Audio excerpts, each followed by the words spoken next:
नमस्कार, मैं डॉक्टर सीमा झा। आइए हम बात करते हैं आगामी सप्ताह यानी 18 जनवरी से 24 जनवरी के मध्य कैसा रहेगा हम सबका भाग्य। परंतु इसके पहले कि मैं अपनी बात शुरू करूं, आप अगर हमारे चैनल से नए जुड़े हैं तो काइंडली इस लाइक को सब्सक्राइब करें, और अगर जो हमारे पुराने दर्शक हैं तो काइंडली हमें फीडबैक दें। आप हमें कमेंट के सेक्शन में अपनी राय जाहिर करें ताकि जो कुछ भी कमियां हैं हम उस पर गौर कर सकें।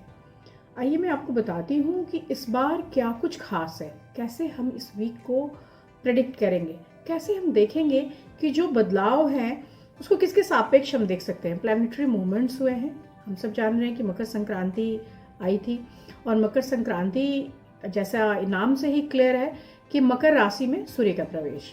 तो मकर राशि में इस बार हम जान रहे हैं कि शनि और बृहस्पति ऑलरेडी बैठे हुए हैं, और उसके साथ ही बुध का प्रवेश हो चुका है। तो वहाँ अगर सूर्य भी जाते हैं तो ऑफकोर्स चतुर्ग्रही राजयोग की संकल्पना बनेगी कुछ एक राशियों में, और उसका एक बड़ा प्रभाव हम देखेंगे।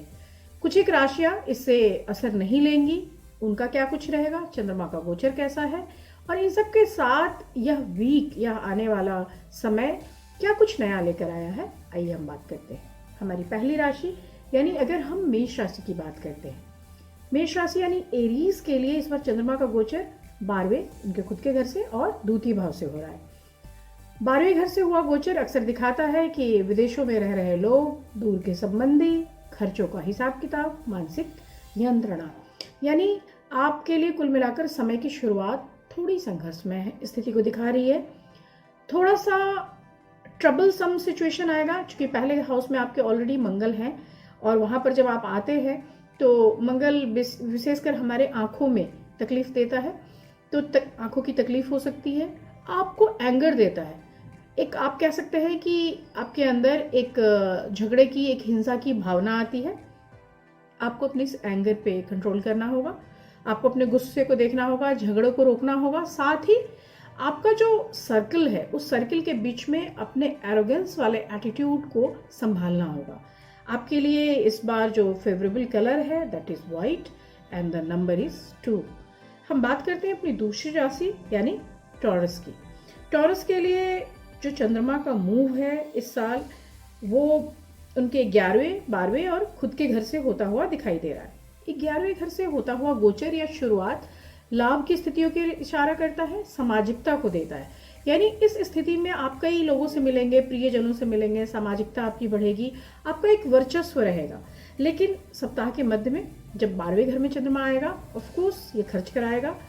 कुछ चीजों में आप खुद को दिखाने या जताने के लिए भी खर्च करेंगे, परंतु जैसे ही सप्ताहांत की ओर आप मुड़ेंगे आपके हेल्थ को थोड़ा सा पॉजिटिवनेस मिलेगा। यह जो पूरा दौर है यह आपको फिजिकली थोड़ा वीक कर रहा है। मंगल की स्थितियां ऑलरेडी आपके 11वें, 12वें भाव में बनी हुई है, तो ऐसी स्थितियों में व्यक्ति को ज्यादा थकान से बचना चाहिए, अपने प्रति लापरवाही से बचना चाहिए।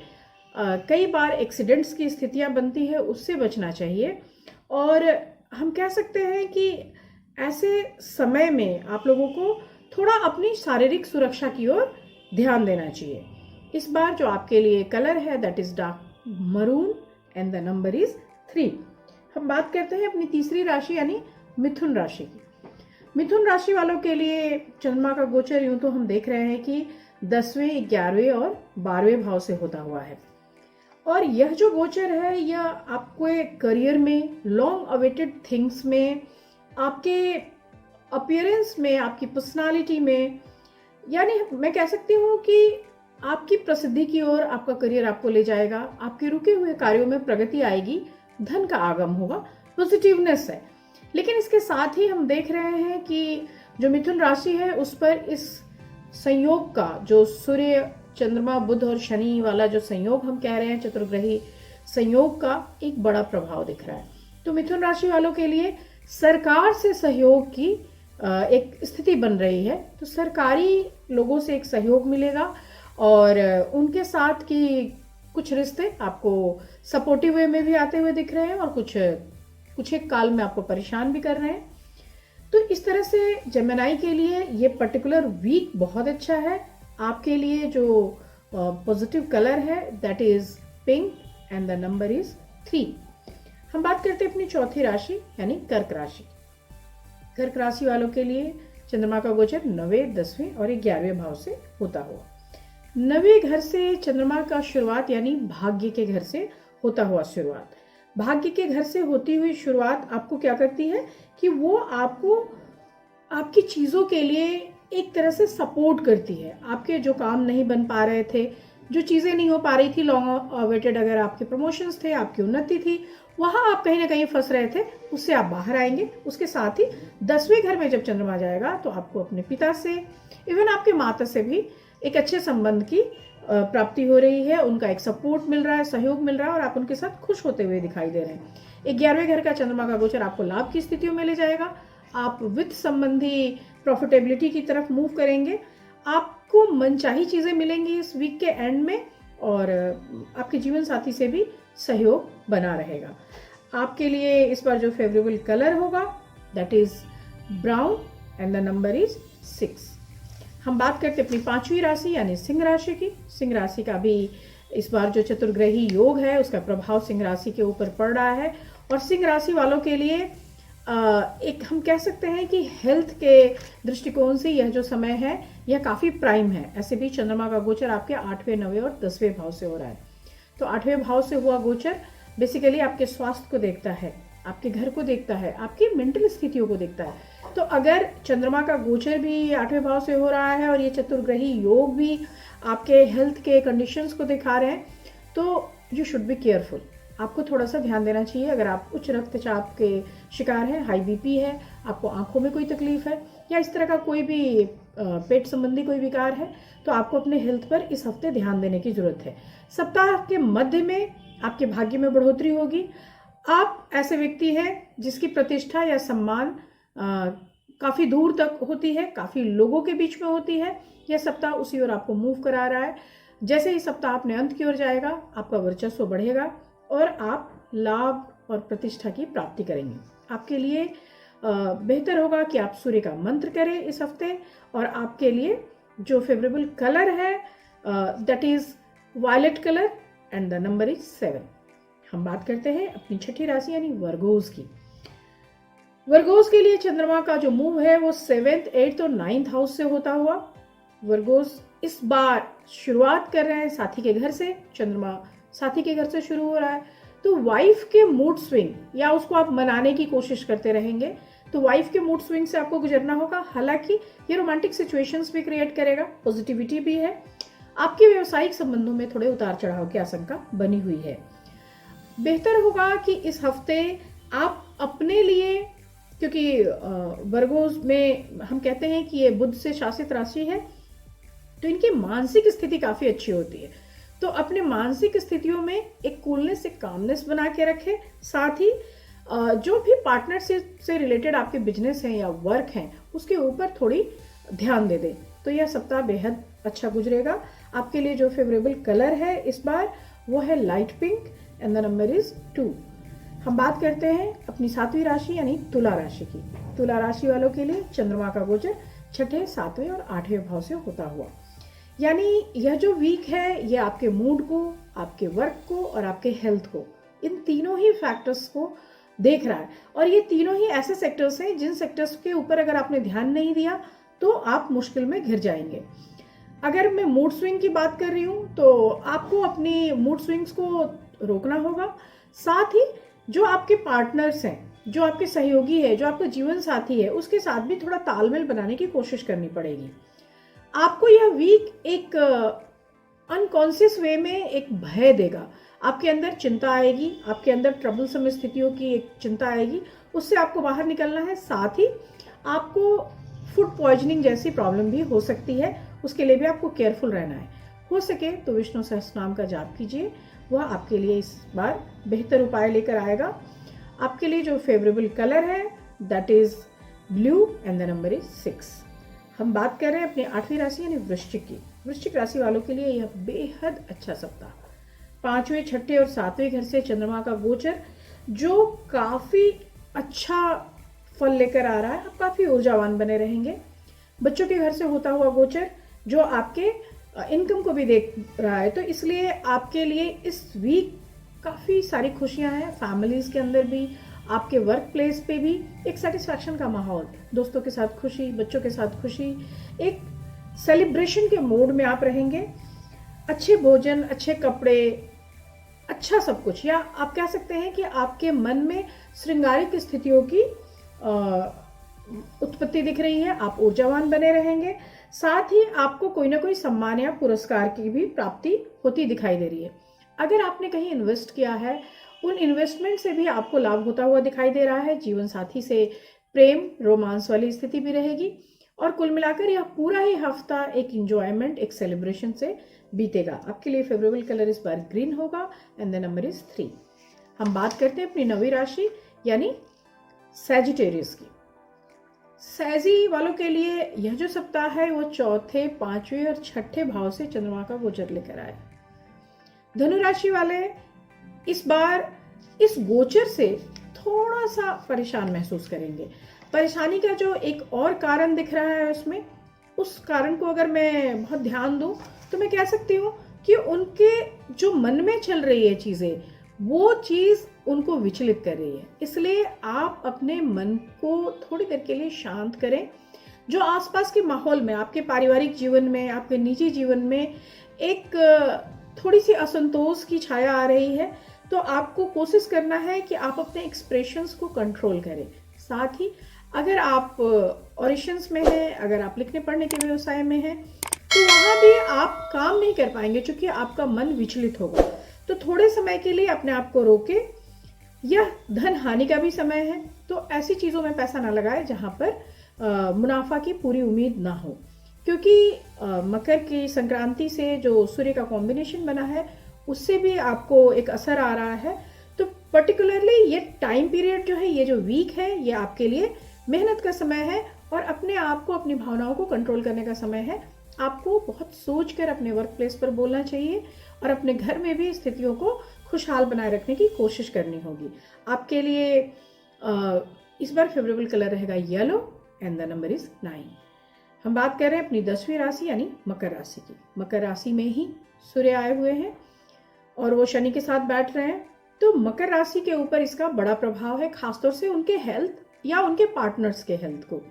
इस इशू के ऊपर थोड़ा सा आपको ध्यान देना होगा। साथ ही अगर मैं चंद्रमा के गोचर की बात करूं तो वो तृतीय, चतुर्थ और 5वें भाव से होती हुई दिखाई दे रही है। तो तृतीय घर का गोचर भाई बहनों के साथ का आपका संबंध, उनके साथ बातचीत, कम्युनिकेशन के लेवल पे, छोटी यात्राओं का योग, जीवन साथी के साथ आपका एक पारिवारिक माहौल का एक संबंध, तो ये सारी चीजें पॉजिटिवली दिख रही है। लेकिन हम देख रहे हैं कि इसमें आपकी कुंडली में जो योग बन रहे हैं वो मिडल ऑफ द वीक में थोड़े से अनबन की तरफ मुड़ रहे हैं। तो जीवन साथी के हेल्थ को तो आपको ध्यान रखना ही है, उनके मूड स्विंग्स को भी देखना है और कोशिश करना है कि आप थोड़े से उपाय कर ले। हो सके तो शनि का उपाय करें, शनि का मंत्र का जाप करें।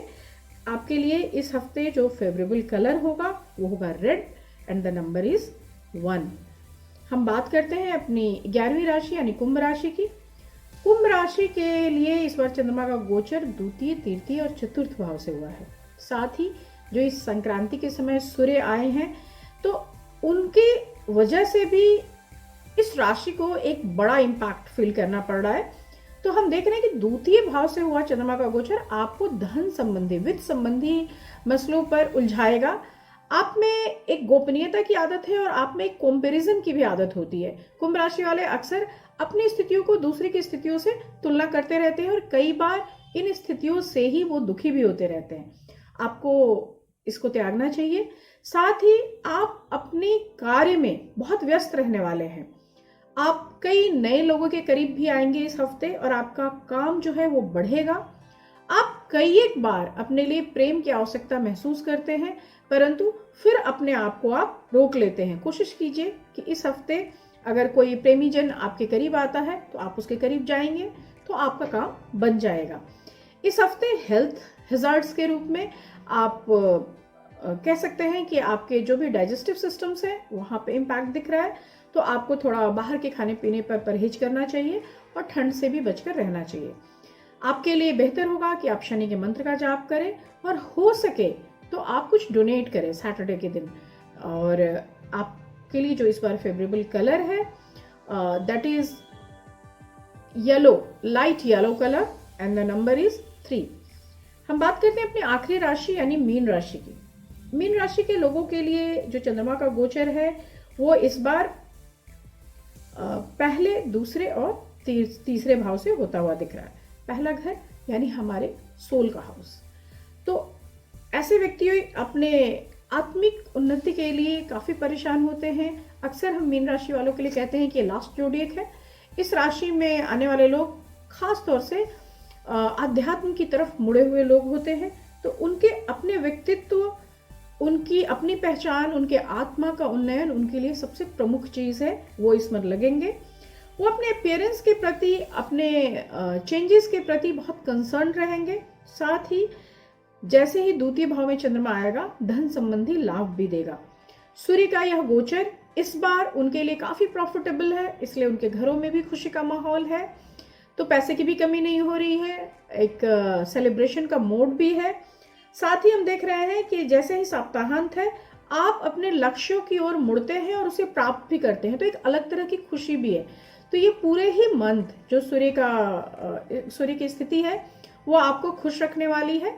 तो आप अपने लिए एक पॉजिटिव गोल बनाएं और उसको अचीव करने की कोशिश करें। आपके लिए जो इस बार फेवरेबल कलर है that is white and the number is 2।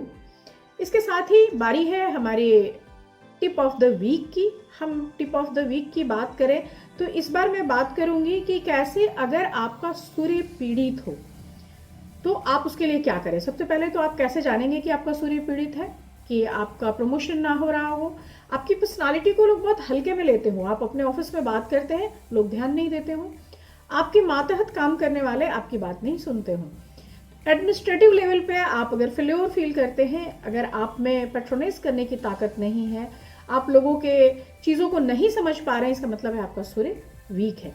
सूर्य एक ऐसा ग्रह है जिसमें पालन की क्षमता है। तो आप अपने सूर्य को अगर मजबूत करते हैं तो आपकी पर्सनालिटी में वो चीज़ें दिखनी शुरू हो जाती है। सूर्य को मजबूत करने के लिए जो मंत्र के उपाय हैं हम सब जानते हैं कि हम सूर्य के बीज मंत्र कर सकते हैं, हम उन्हें सुबह जल चढ़ा सकते हैं, हम सूर्य की रोशनी में थोड़ी देर खड़े हो सकते हैं। और क्या उपाय किए जाए जिससे हमारा सूर्य बेहतर हो। एक तो सबसे बेहतर तरीका है कि अगर आपके घर में आपके बुजुर्ग पिता हैं, दादा हैं, ससुर हैं, आप उनकी सेवा करें। वो एक बहुत बेहतर तरीका है जब हम रिलेशनशिप के थ्रू प्लैनेट्स को देखते हैं। दूसरा तरीका सूर्य को बेहतर करने का कि आप ध्यान लगाएं। अगर ध्यान हम सूर्य की रोशनी में बैठकर लगाएं, सुबह की रोशनी बेहतर है, आपके विटामिन डी के सिंथेसिस के लिए भी अच्छा है, आपकी स्किन के लिए भी अच्छा है, और आपके सूर्य से आपको ऊर्जा प्राप्त करने के क्षेत्र में भी ये अच्छा है। तो निश्चित रूप से सूर्य हमारा बली होना शुरू हो जाएगा। सूर्य के बली होने के साथ ही हमें एक्टिवनेस आती है। हम कहते हैं कि डे टाइम की जो एनर्जी है वो एनर्जी का लेवल हमारा बड़ा हो जाता है। तो हमें दानशील बनना चाहिए। संडे के दिन जो जरूरतमंद है उसको कुछ ना कुछ आपको डोनेट करना चाहिए, और आपको सूर्य का बीज मंत्र करना चाहिए जो निश्चित रूप से आपके लिए, आपके स्वास्थ्य के लिए। सूर्य क्या करता है, हमारे मस्तिष्क को, हमारे हृदय को, हमारे स्वास्थ्य को, इन सब चीज़ों को देखता है, जिससे भी हमारी स्थिति बनी हुई है, यह जीवन बना हुआ है। तो सूर्य की स्थिति को आप लोग ऊंचा करें। और जिन लोगों के कस्टमाइज रूप से मैं कह रही हूँ कि जिन लोगों की कुंडलियों में सूर्य ऊंचे भाव में है, अच्छे भाव में है, उन्हें तो खास तौर से सूर्य के लिए उपाय करने चाहिए। जिनके वीक हैं उनको सूर्य को पॉजिटिव लाने के लिए कोशिश करनी चाहिए। और इस तरह से अपने जो भी पीड़ित ग्रह हैं, जो भी वीकर सेक्शन के ग्रह हैं, उसके लिए आपको सोचना चाहिए। आप मुझसे इस व्हाट्सएप नंबर पे पर्सनली कांटेक्ट भी कर सकते हैं, और आप अपने सवाल हमारे कमेंट बॉक्स में भी डाल सकते हैं। इन्हीं सब शब्दों के साथ आज के लिए बस इतना ही। नमस्कार।